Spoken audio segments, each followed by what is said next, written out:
prison. Now then, it's 8:11. The terrorist attacks in London last July tested the city's emergency services to their limits, and today emergency teams and transport workers who helped the victims will be honoured by the Queen at Buckingham Palace. In a separate ceremony, police officers will receive special commendations for their bravery from the Metropolitan Police Commissioner, Sir Ian Blair. Well, Major Muriel McClenaghan of the Salvation Army is to be made an OBE. Also with us is Tim Wade, a London Underground manager who helped evacuate King's Cross stations, and he'll be made an MBE.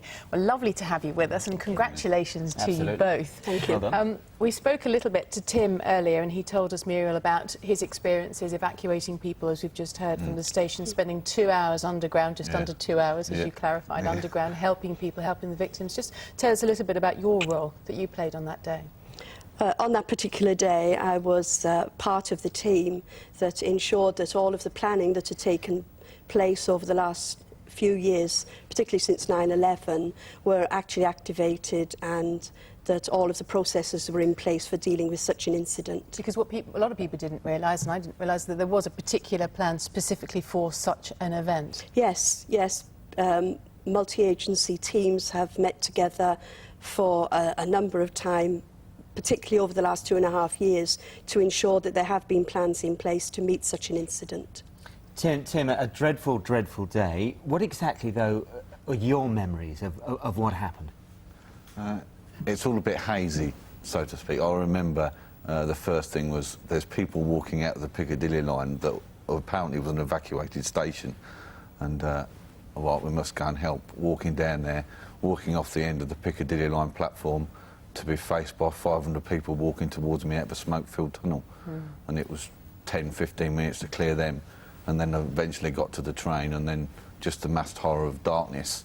Light shone across it, and it was just a mass. It's very difficult to explain what I did actually see, you know. I'm fascinated and full of admiration. That phrase you said, I must go and help.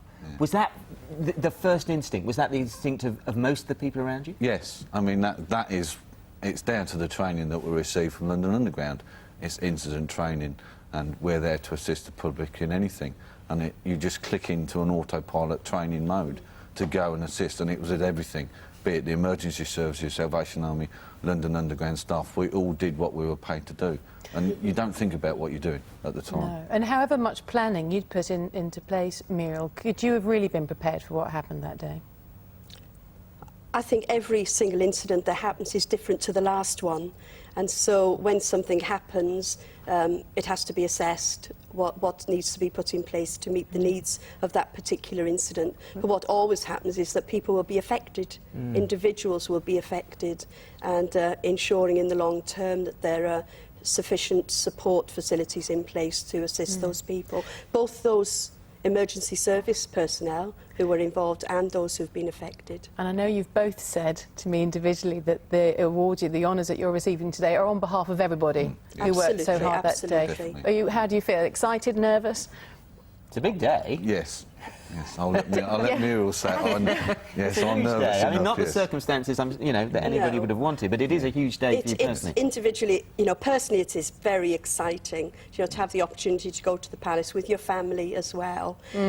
But you're very mindful of the fact that, you've received this honour because of something dreadful that happened, and also as an individual, there's a sense of feeling that you do represent the people that you work with and the organisation from whence you came. And so that's an honour in itself, to have been singled out to represent those people. Absolutely. You've done everybody proud. Thank you very much indeed for being here. Thank you very much. Have a lovely day. Enjoy the day. Thank you.